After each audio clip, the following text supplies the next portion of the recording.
Hello guys, RRB PO clerk का notification आ चुका है। ये नोटिफिकेशन सबसे ज़्यादा इम्पॉर्टेंट इसलिए भी होता है क्योंकि एक तो ये बैंक का फर्स्ट नोटिफिकेशन होता है जो आता है, और उसके अलावा आप हिंदी और इंग्लिश दोनों में से कोई भी एक सब्जेक्ट चूज़ कर सकते हो अपने अकॉर्डिंग। तो जो लोग इंग्लिश में थोड़े से अनकंफर्टेबल होते हैं, उन लोगों के लिए एग्ज़ाम बहुत ही इंपॉर्टेंट हो जाता है। तो आज हम उसी पर बात करेंगे। मैंने अपने लास्ट अटेम्प्ट में 2023 में हिंदी ही ऑप्ट किया था, जिसमें पीओ में मेरे मार्क्स थे 31.75 एंड क्लर्क में मेरे मार्क्स थे 29.25। क्लर्क का तो मेरे पास स्कोर कार्ड है नहीं, बट पीओ का तो मेरे पास स्कोर कार्ड है, तो मतलब हाँ, इतने नंबर थे मेरे। ठीक है, तो उसी पर डिस्कस करना है कि कैसे हिंदी को टैकल किया जा सकता है। मैंने देखा है यूट्यूब पर ज़्यादातर लोग वो हिंदी के वीडियोस बना रहे हैं जो कि हिंदी रियल में ऑप्ट करते भी नहीं हैं। तो मुझे लगता है सही गाइडेंस आपको वही दे सकता है जिसने खुद ने हिंदी चूज़ किया हो, जिसने एग्ज़ाम दे के देखा हो। ठीक है, तो सोर्सेज की बात कर लेते हैं पहले। हर्षल सर, जिनका चैनल का नाम है लर्निंग कैप्सूल। ये क्वांट्स पढ़ाते हैं वैसे तो, बट हाँ, ये हिंदी भी बहुत अच्छा पढ़ाते हैं। इनका कंटेंट हिंदी को लेके बहुत ज़्यादा अच्छा है।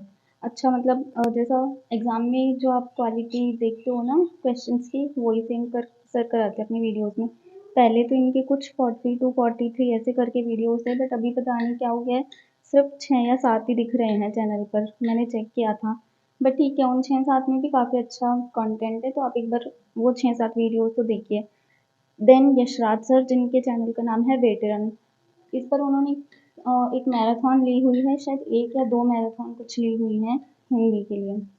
मुझे ठीक से याद नहीं है कितनी, बट हाँ, वो ली हुई है। इनका भी कंटेंट बहुत अच्छा है, टॉप नॉच क्वालिटी क्वेश्चंस की।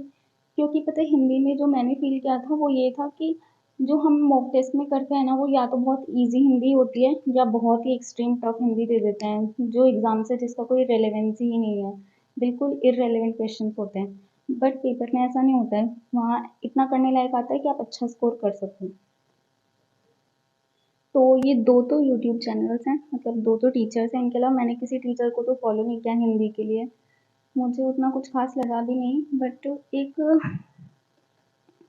ए ग्रेड क्लास नाम से एक यूट्यूब चैनल है, जिस पर सर ने शायद 1 या 2 घंटे की कुछ क्लास ली हुई है हिंदी की, आप वो भी देख सकते हैं। इसके अलावा जो मैं इस बार करने वाली हूँ, वो स्मार्ट कीड़ा का टॉपिक टेस्ट है। मैंने बताया ना, प्रॉब्लम यही हो रही थी कि अगर आपने पढ़ लिया बट आप उसको अगर क्वेश्चन फॉर्मेट में नहीं करोगे तो आपको समझ ही नहीं आ रहा कि आपको कितना याद है कितना नहीं, आप कितना कर पा रहे हो कितना नहीं कर पा रहे। उसके लिए मुझे सबसे अच्छा लगा, क्योंकि स्मार्ट कीड़ा के टॉपिक टेस्ट अभी मैं कर रही हूँ ना रीजनिंग क्वांट्स के, वो भी बहुत अच्छे हैं। तो मैं अभी हिंदी के भी करके देखूंगी, बट ये ना पेड है और बाकी 2 सोर्सेज ये फ्री हैं। देख सकते हैं, जिसको भी अगर किसी ने ले रखा हो ना, तो वो हिंदी का कंटेंट यहाँ से कर सकते हैं एमसीक्यू फॉर्मेट में। अब देखते हैं इंपॉर्टेंट टॉपिक्स क्या क्या होते हैं। जो सबसे इंपॉर्टेंट है, जैसे इंग्लिश में रीडिंग कॉम्प्रीहेंशन होता है, क्योंकि वो सबसे ज़्यादा मार्क्स रखता है। और वैसे ही हिंदी में गद्यांश होता है। मतलब अगर छः छः नम मतलब अगर 6-6 क्वेश्चन भी माने तो लगभग 12 से 14 क्वेश्चन आपको इससे गद्यांश से मिल जाएंगे हिंदी में, क्योंकि शायद 2 आते हैं अपठित गद्यांश। उसके अलावा जो सबसे इम्पोर्टेंट है वो है शब्दकोश क्रम।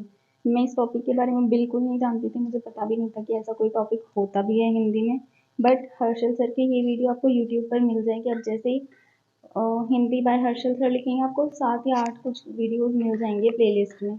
उसमें शायद फर्स्ट या सेकंड नंबर पर ये टॉपिक अच्छे से करके जाना, क्योंकि 4 या 5 मार्क्स का आ सकता है। अब नहीं आए वो बात अलग है, बट हाँ, इतने मार्क्स का ये आ सकता है। और ये ऐसा है कि वहाँ आपको समझ भी नहीं आएगा कि आपने सही किया या गलत किया। उसके अलावा अगेन जैसे इंग्लिश में एरर डिटेक्शन होता है, वैसे ही इसमें भी त्रुटि ढूंढने वाले क्वेश्चन आते हैं। आपको सेंटेंस दिए होंगे पार्ट्स में, उसमें से आपको फाइंड आउट करना होगा एरर। ये भी 5-6 क्वेश्चन आते हैं। इसके अलावा समानार्थी विपरीतार्थी यानी सिनोनिम एंड एंटोनिम्स, ये भी आते हैं। ऐसे दिया हुआ होगा आपको, एक वर्ड दिया हुआ होगा, नीचे 4-5 ऑप्शन होंगे और लिखा हुआ होगा कि या तो इसका समानार्थी बताइए या विपरीतार्थी बताइए। या फिर उल्टा भी हो सकता है कि आपको वर्ड दिया हो, नीचे ऑप्शन हो, फिर ये बोल दे कि इनमें से कौन सा समानार्थी नहीं है। तो वो कैसे भी हो सकता है, बट हाँ, आपकी थोड़ी सी वर्ड्स पर पकड़ अच्छी होनी चाहिए। इसके लिए आप कोई भी पर्यायवाची की पीडीएफ देख सकते हैं, क्योंकि मुश्किल ज़्यादा नहीं आता। बस ये कि हाँ, हम हिंदी पढ़ते नहीं है ना, इसलिए थोड़ा सा डिफिकल्ट लगता है हमें, बट इतना मुश्किल नहीं आता। आप कोई भी पर्यायवाची की पीडीएफ देख लेंगे, 100, 150, 200 तो इजीली हो जाएगा। उसके बाद मुहावरे और लोकोक्तियाँ, इनसे भी दो तरह के क्वेश्चन आ सकते हैं। एक तो डायरेक्टली दिया हुआ होगा कि इस मुहावरे का क्या अर्थ है, आपको ऑप्शंस में 4-5 अर्थ दिए होंगे कि इस मुहावरे का क्या अर्थ है, या फिर उल्टा दिया होगा, कोई अर्थ दिया हुआ होगा और पूछ लेगा कि ये किस मुहावरे का अर्थ है। और एक दूसरा तरीका जो है, जो शायद आजकल आ रहा है, वो ऐसे है कि जैसे 5-6 लाइनों का एक पैराग्राफ दिया होगा और उनमें ब्लैंक्स होंगे थोड़ी थोड़ी जगह, ठीक है। उस ब्लैंक्स में मतलब जैसे मान लो कि ए है, अब एक क्वेश्चन में दे देगा 4-5 मुहावरे की, इनमें से यहाँ पर कौन सा मुहावरा फिट बैठता है, ऐसे करके। मतलब एट द एंड है तो मुहावरा ही, बट हाँ ठीक है, क्वेश्चन की फॉर्मेटिंग अलग हो जाती है। इसके अलावा रिक्त स्थान मतलब ऐसे भी आ सकता है और बेसिक जो सिंपल वर्ड्स होते हैं उनसे भी आ सकता है।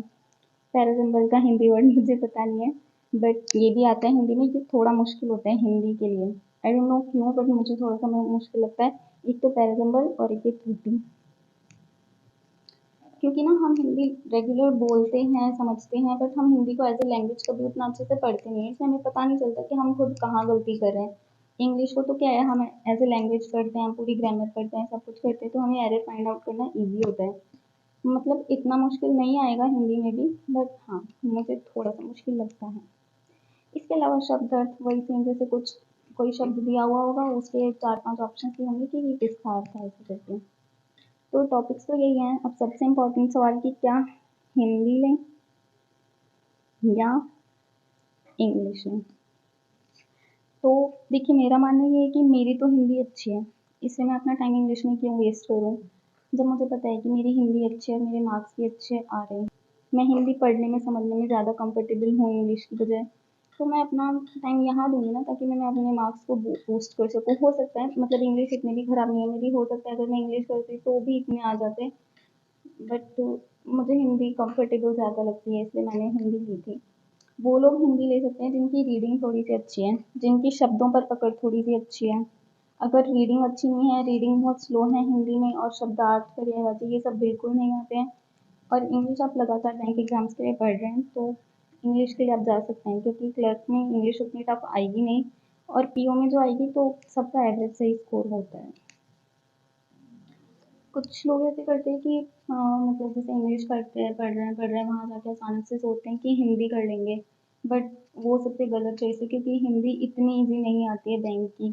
क्योंकि मैंने जब मूव्स किए थे तो मूव्स में बहुत इजी इंग्लिश के मतलब हिंदी के क्वेश्चन थे, बट वहाँ जाके देखा ना तो मुझे काफ़ी प्रॉब्लम हुई थी। प्रॉब्लम ऐसे कि आपको समझने में थोड़ा सा टाइम लग जाए, जैसे सब गद्यांश है, मॉक्स में क्या होता है, गद्यांश का सिंपल क्वेश्चन दिया होता है, सिंपल आंसर होता है, बट वहाँ ऐसा नहीं था, वहाँ आपको थोड़ा सा सोच समझ के देना था, वैसे का था। तो अगर आपको थोड़ा भी डाउट है तो थोड़ी देर अच्छे से एक बार इन दोनों सर को फॉलो करके देखिए, शायद मेमोरी बेस्ड पेपर भी कराया हुआ है, एक बार वो करके देखिए। अगर आपको लगता है कि आप हिंदी कर सकते हैं तो please go for Hindi, and ज़रा भी डाउट है कि हिंदी नहीं हो पाएगी तो आप प्लीज़ इंग्लिश ले लें, क्योंकि इंग्लिश का मोक्स में काफ़ी लेवल काफ़ी अच्छा होता है, तो इंग्लिश तो हो ही जाएगी। ये करना थोड़ा आसान है कि आपने हिंदी की तैयारी की बट वहाँ जाके इंग्लिश कर ली, ये फिर भी मैं मान सकती हूँ कि हो सकता है, बट यहाँ से आप इंग्लिश करके वहाँ जाके हिंदी करोगे ना, तो आपके मार्क्स बहुत कम हो जाएंगे, क्योंकि हिंदी उतनी ईजी नहीं आती है। तो इस वीडियो के लिए बस इतना ही था। आई होप मैंने सब अच्छे से समझा दिया होगा। फिर भी कोई डाउट हो तो आप प्लीज़ मुझसे पूछ सकते हैं। Okay bye, all the best.